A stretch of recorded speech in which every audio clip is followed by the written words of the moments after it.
अस्सलामुअलैकुम, की हाल है जी? ठीक हो? उम्मीद करी ना ठीक हो। सो खरिया नालो सो मैं हाँ मलिक सवर बात तो मेरा यूट्यूब चैनल लेते पे होते आज दा व्लॉग शुरू करें पे। व्लॉग शुरू करने तो पहले मेरे चैनल नो सब्सक्राइब करके सो ताकि मजीद व्लॉग ते वीडियो तुहानू मिलदियां रहन। असां हाँ जी इस टाइम लाहौर हुण उठे आके सुते पे से बिस्तरा जो मैं सेट ही को नहीं कीता। ये हुण उठा आजकल मैं के कम रूटीन बनाई हुई 3 बजे तो बाद मैनू नींदर आवे सुकून आवे। ठीक है ना, एक आदत बन गई है। 3 बजे सौंदा तो बात इस टाइम उठीदा। ठीक है ना, 5-6 बजे दिन क्योंकि भावें असां ज़्यादातर सराइकी लोग दोपहरें सुनते हैं। दोपहर सराइकी लोग समझेंदे पे सो गर्मी दे विच जिसले गर्मियां आउंदियां ना तो 11 बजे सोना तो 3-4 बजे उठीचना। ठीक है ना, तो सादी होनी या शहर लाहौर या रूटीन बन गई भी 3 बजे सुनने 6 बजे उठते। साढ़े आस्ते 3 बजे तो बाद दोपहर थी वेंदे। ठीक है ना, एक जेड़े माहौल बंदा रहिंदा वो माहौल बन वेंदे। ठीक है ना, तो इत्थे हुण सुबह 9-10 बज वेंदे उठीदे ते सारे कुल जेड़े गाँव दे विच होंदे तो 5-6 बजे उठे खड़े होंदे हैं। ठीक है ना, तो गाँव की जिंदगी तो शहर की जिंदगी फर्क वड़ा है, लेकिन जिथे बंदा रहिंदा वा उस माहौल च पै वेंदा, उहा रूटीन बन वेंदी है। साढ़े हुण दोपहर इस वेले तो पेंशी हुण थींदी पई, हुण पेंशी वाली चाह पीने पे।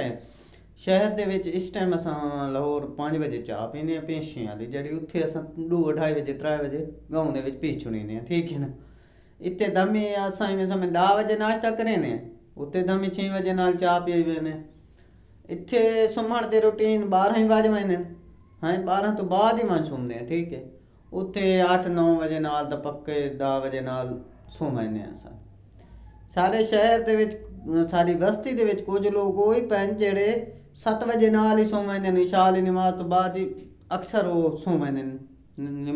इशा दी अज़ान तो बाद ना उस बस्ती दे विच तुहानू बंदा जागदा नज़र कोई ना आसी। सुबह अज़ान आंदियां तो माशाअल्लाह सारे अपना कम कार ते निकले हुए होंदे, नमाज पढ़ के उठे हुए होंदे ते हर वक्त जेड़ा माहौल होवे उसे नाल ही चलना पौंदा, बंदा उसे रूटीन विच पाए वेंदे। मैंने तो हूँ काफ़ी अरसा हो गया 5-6 साल हो गए लाहौर इत्थे आने रहिंदे। ठीक है ना, तो बाकी जेड़ा सकून गाँव विच मिलदा वो इत्थे नहीं मिलता। ठीक है ना, अपने गाँव की जिंदगी मैनू बहुत ज़्यादा पसंद है, बहुत खुश रहना उत्थे मैं ना। तो कम के सिलसिले च होरां परां बंदे नूं अग्गां पिछां आवना वंजना पौंदा, रहने पौंदा है। जिमें दिहाड़े बंदे दे आ वंजन उवें उस हाल च खुश रहना चाहिए। ठीक है ना, परेशान नहीं होना चाहिए। जे जिहा माहौल आ वने उस माहौल च खुश रहो, अपना मुस्तकबिल बनाओ, अपने वालदैन की खिदमत करो, अपने घर बार की सोचो, तो आज़ाद जिंदगी वेली आवारे जिंदगी नहीं गुजारनी चाहिए। ठीक है ना, मैनू तकरीबन 2008 ਦੇ ਵਿੱਚ मैं आज थोड़ा मैं क्या अपना दसा चाह थोड़ा निज़ाम 2008 ਦੇ ਵਿੱਚ ना उस पिछे मैं क्या यार पढ़ाई छोड़ी मैं मैट्रिक तो बाद ना मैट्रिक करके पीछे मैं पढ़ाई छोड़ दी। बात मैं काम दे सिलसिले घरों निकला, मैं 2008 का घरों निकलो आया तो कोशिश है मेरी बाहर काम धंधे कोशिश न कोशिश बना के चलो 4 आने बंदा घर से बना के वालदैन का हथ बटा के। ठीक है ना, घर तो इवें समय जब बंदे का अपना खर्चा डेक थी वेंदे, हथों बंदा घर आना ते बोझ बन वेंदे। तो जिस टाइम 4 आने बंदा बाहरों कमा के घर भी दींदे, घर आना दे दिल खुश थी वेंदे, आप ही बंदा सकून दा रहिंदे।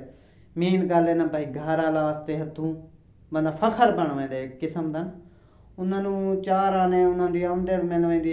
एक जिस टाइम बंदा किसी कारोबार च लगता है ना तो पिछों दूआ फूआ चल वेंदा। दूआ फूआ समझे नहीं पे हो ना, किसे तू हुण मजबूरन बंदा 4 आने चाह सकदा यार परों मेरे आवने मेरा पोत्र वदा भिरा वदा। ठीक है ना, घर वालों का एक सिरका सीधा थी वेंदा। ठीक है, क्या एमरजेंसी क्या मजबूरी बन वेंदी तो परला दे यार मेरा बंदा उत्थे गया वदा तो इंशाल्लाह उदू पैसे आने थोनू खा लें तो एक बंदे से सर्कस चल वेंदे। जो अगर तुम्हारी औलाद निकम्मी है सारा ने वारी फिर दी है तो फिर तुम्हारा सर्कस चलना ही औखा थी वेंदे। चाहे ना चाहे जितने ही कारोबार वालदैन दा होवे जे तक औलाद हाथ बटावण ते नाल ना आवे तो सर्कस नहीं चलता।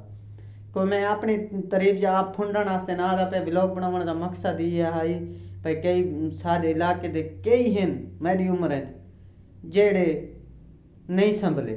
ठीक है ना, घर तो एक बोझ बने हुए उस बंदे की अपनी इज्जत ही नहीं रही।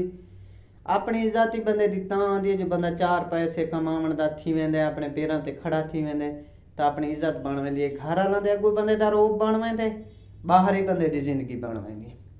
कोशिश की करो अपने भरा माँ प्यो उन्होंने हथ बटाओ। कई लोग हैं वो सोचते हैं यार मैं पैसा घर ते लावां दूजे भाई ला रहे वो ना लावें तो मैं कर ना, थोड़ा हक है तुम सोचो कि उन्होंने तो बाद असा घर दी करिए। ठीक है ना, घर नू बंदा आप बड़े दे, बंदा आप नू घर दी सोच होवे तो घर बनता है। ठीक है ना, जिसले बंदे नू घर दी सोच ही ना हो तो घर किदों बनता है। ठीक है ना, घर वास्ते ख्याल रखना चाहिए, घर वास्ते सोच रखनी चाहिए। चारा ने तुस कमाओ कट्ठे करो, फजूल खर्ची ना करो। ठीक है ना, मैं कई लोग हैं जेड़े बेचारे काम कार लगे रहते लेकिन वो फजूल खर्ची पैसा उड़ा चुके तो फायदा कौन होया। ठीक है ना, चारा ने बचाओ, खाओ पियो ही सही लेकिन फजूल खर्च ना करो। चारा ने बचाओ, घर आला ते लाओ ते अपनी जिंदगी भी आज़ाद गुजारो। बस मैं आख्या अज व्लॉग ही अजे कोना ही बनाया थोड़ा के उठा तो बस दस्ती कैमरे ते चढ़ गया, दस्ती मोबाइल चुक्या तो मैं आख्या पहले व्लॉग बनाने ते वाह तला खैर ने चाह शाह पीने बाद पहले व्लॉग बना के मुख्तसर शार्ट व्लॉग बनाया पिया माशाल्लाह। लंबे व्लॉग थोड़ा टाइम ज़ाया ना करीदा पिया माशाल्लाह, मेरा टाइम वास पूरा थी वना है। शार्ट व्लॉग मेरे माशाल्लाह वेंदे सही हैं।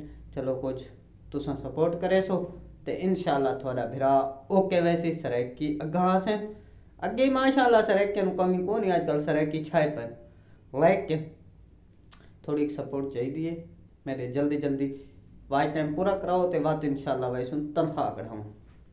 अल्लाह हाफिज़, पाकिस्तान जिंदाबाद।